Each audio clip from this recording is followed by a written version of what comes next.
Speaker of the House, Mike Johnson, joins me now. Speaker Johnson, it's really a pleasure to have you. You just heard from President Biden, and he said, the American people dissent, I dissent. What say you? Kayleigh, what we're seeing tonight is despicable and it is dangerous. The president has been trying to undermine our legal system. First, they weaponized the Department of Justice to go after his chief political opponent, which of course is Donald Trump. And now, when it doesn't work the way they planned it, the way they designed it, when the law gets in the way of what they're trying to do, now he's trying to undermine the Supreme Court itself. It truly is an unprecedented moment in American history. And it's at a dangerous time. You know, President Biden showed the country that he is unfit to continue to serve in office. He does not have the capacity and the mental acuity to do it. And he's so desperate, now that everybody has seen that he's willing to turn on the system of justice itself. It's really a remarkable evening. Everything that we're watching is remarkable. You know, Speaker Johnson, your Democratic counterpart, Hakeem Jeffries, had a really curious quote. He talked about the extreme far-right justices being brought into compliance. What does that mean?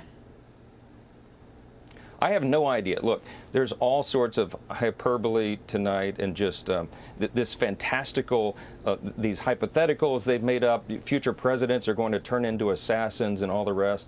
It's madness. Listen, remember this. The president and the vice president are the only two offices in our constitutional system that are elected by all the people. No one who is elected to that office is going to be prone to this kind of crazy criminal activity. What the court is saying here follows common sense and, of course, our Constitution as well. You have to have the president with the ability to make difficult decisions hourly, daily, and not be worried about rogue prosecutors going after them at some point in the future. I mean, the president can't operate if he has that kind of sword of Damocles hanging over his head. And that's very simply what the court ruled today. It should have been 9-0. It was only 6-3, and the liberal justices are playing along with the charade. I really do think it's a scary thing for them to undermine the court itself. Speaker Johnson, in the wake of the debate performance from President Biden Thursday, you made these comments on the Hill. Let's listen. There's a lot of people asking about the 25th Amendment, invoking the 25th Amendment right now, because this is an alarming situation. As I mentioned, our adversaries see the weakness in this White House, as we all do. But, you know, unfortunately, it's not the House that gets to determine that. It's the cabinet under the Constitution, of course. It's the cabinet that makes that decision. I would ask the cabinet members to search their hearts. We hope that they will do their duty, as we all seek to do our duty, to do best by the American people. These are fateful moments. Speaker Johnson, most of us haven't sat across from Joe Biden. You have sat across from the president. I'm curious if you've seen anything that's concerning, like what America saw on the debate stage. I have, and I've tried to be judicious about this. I've not gone and done press conferences about private conversations because, frankly, Kayleigh, it's been very alarming to me. Now, some of these exchanges have been reported because other persons knew about our conversations, but I've been concerned about what our adversaries see.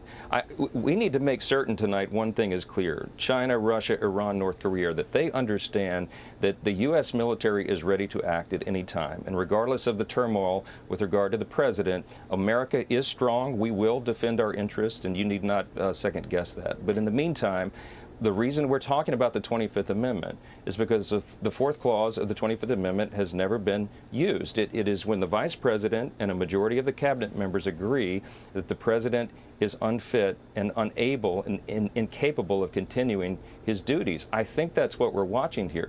Unless the president is reading off a teleprompter, I don't think he's capable of making these big decisions, and that is something that should alarm all of us, and it's something that we need to be talking about. I think people are privately murmuring about this, but I think desperate times call for desperate measures, and we may well be at that moment. You know, final question. I just have a few moments. The House Judiciary Committee has sued in the district court today to get the Robert Hur tape. Of course, special counsel Robert Hur called Biden a well-meaning elderly man not fit to stand trial. Do you think you get that tape?